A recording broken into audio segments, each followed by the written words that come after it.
En este nuevo vídeo correspondiente a la sección de telefonía IP, nos vamos a centrar en la arquitectura de las redes que implementan servicios de voz sobre IP. Vamos a utilizar un ejemplo como el que aparece en la figura de una empresa con 3 sedes, una en San Diego, una en Atlanta y una en Houston, para ver qué diferencias había entre los tipos de sistemas de comunicación para voz y para datos.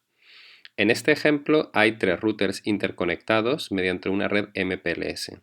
MPLS es una tecnología que se llama Multiprotocol Label Switching y que se utiliza para poder realizar encaminamiento de paquetes basado en etiquetas en la red de datos de una operadora. Mediante este sistema, por ejemplo, la red de la empresa podría intercomunicarse utilizando normalmente redes privadas virtuales a nivel de capa 2 o capa 3 que intercomunicarían toda la red de la empresa. Esto no quiere decir que la empresa se interconecte utilizando Internet, sino utilizando servicios de una operadora que puede comunicar los datos extremo a extremo. En la parte inferior tenemos otra red, en la que pone PSTN, que son las siglas de Plain Service Telephony Network. Estos suelen ser las líneas telefónicas tradicionales. Estas líneas telefónicas normalmente se realizaban o se construían utilizando, en el caso de una empresa, grupos de líneas que solían llamarse en Europa E1 o en Estados Unidos T1, que agrupaban, por ejemplo, en Europa hasta 30 líneas.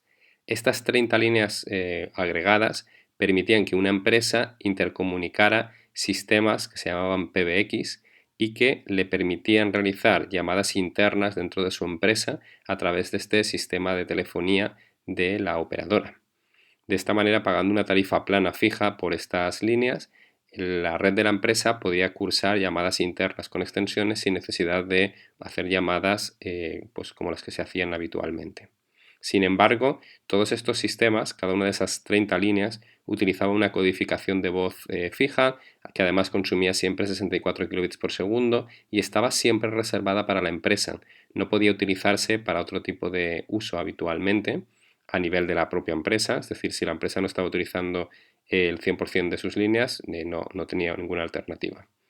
Puesto que la voz y los datos pueden tener similares patrones de tráfico, es decir, cuando estamos en una conversación telefónica, los flujos de tráfico puede que se den en ráfagas y no de manera sostenida, es interesante realizar una combinación de ambos sistemas en un sistema que pueda transportar ambos tipos de datos.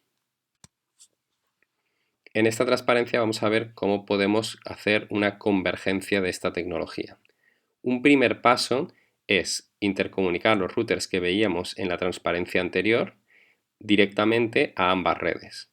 Ahora, a diferencia de la transparencia anterior, no tenemos esos enlaces E1 de 30 canales que se intercomunicaban con centralitas telefónicas en la empresa, sino que tenemos routers que pueden conectar tanto la empresa a nivel de datos como a nivel de voz. Estos routers llevan sistemas de digitalización de las llamadas y siguen utilizando la red antigua, la red PSTN, pero lo hacen utilizando routers y utilizando ya tecnología basada en voz IP. Para ello necesitamos utilizar un call manager, que es el que aparece ahora en la parte izquierda de la figura, que se va a encargar de hacer el registro de todas las llamadas y el registro de todos los teléfonos utilizando extensiones y direcciones IP, y otros sistemas como teléfonos IP y sistemas para controlar todas las llamadas telefónicas. Podemos construir la infraestructura de dos formas diferentes, como un modelo de red única o como un modelo de red multisitio. En el modelo de la parte superior tenemos una red que está conectada directamente con una operadora, pero que dentro incorpora sus teléfonos IP, sus ordenadores, todas sus capas de acceso y distribución siguiendo el modelo del Enterprise Network, y dentro de su data center tenemos una serie de dispositivos que en este caso aparecen como Cisco Unified Communication Manager, que sería un gatekeeper, en este caso de Cisco, pero podría ser de cualquier fabricante, y sistemas para tener, por ejemplo, voicemail o cualquier otro sistema de ayuda como mensajería de texto instantánea que pueda servir para intercomunicar los dispositivos y los usuarios de la empresa. Puesto que la empresa no tiene más sedes, todo estaría unificado. En la parte inferior tenemos la misma red de la empresa, pero en este caso podéis ver que tiene dos sucursales que se llaman Site B y Site C, los sitios B y C, En ese caso, tenemos routers que soportan telefonía IP de voz, a los cuales les podemos intercomunicar los datos, los podemos configurar para que se comuniquen con los sistemas el manager de comunicación que se encuentra en la sede central. En muchas ocasiones los routers pueden incorporar lo que se llaman call managers internos que nos ayudan a gestionar las llamadas y en el caso de tener que redireccionar las llamadas las enviarían a la sede central.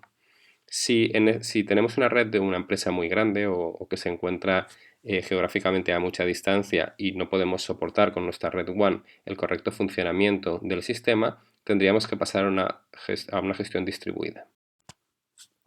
Es el caso de esta figura. En este ejemplo tenemos la misma empresa, pero en el caso de el Site B y el Site C, que serían los dos zonas remotas, puesto que consideramos que las redes son mucho más grandes, utilizamos un modelo distribuido en el cual tenemos los sistemas de manejo de voz IP en cada una de las sedes. Por lo tanto, cada uno de los teléfonos que hay en cada sede se registrarían en sus propios sistemas CUCM y estos después, si tuvieran que cursar llamadas al exterior o a otra sede de la empresa, lo harían reencaminando directamente las llamadas de uno a otro.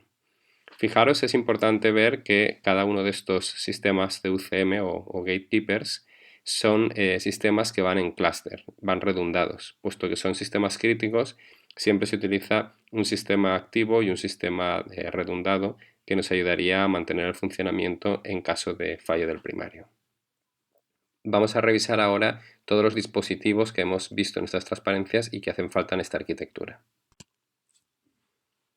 Normalmente para la configuración de los dispositivos de telefonía necesitamos un sistema DHCP en nuestra infraestructura.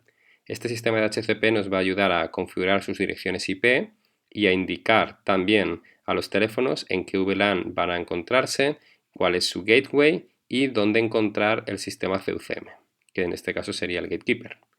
Una vez los teléfonos han sido configurados, estos se conectan utilizando la IP de ese sistema CUCM, que normalmente es un servidor de ficheros TFTP. Este servidor de ficheros les da la configuración necesaria, el sistema operativo si es que es necesario y cualquier otra característica específica de configuración de su hardware.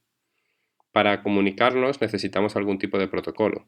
Cada fabricante puede desarrollar un protocolo diferente. Veremos que existe uno llamado H323 y otro llamado SIP, que son muy utilizados.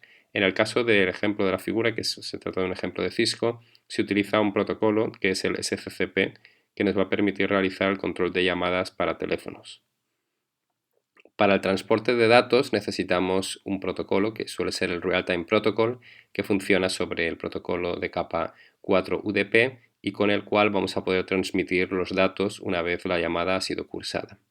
Existen otro tipo de sistemas, como por ejemplo el MGCP, que es otro protocolo que se utiliza en muchos casos para el control de terminales de voz, que serían teléfonos y de gateways, y como he dicho hace un momento, el protocolo H323 o el protocolo SIP para poder establecer el inicio de las llamadas y para controlar las llamadas una vez estas han sido cursadas. Y con esto terminaríamos este vídeo referido a arquitecturas de voz sobre IP.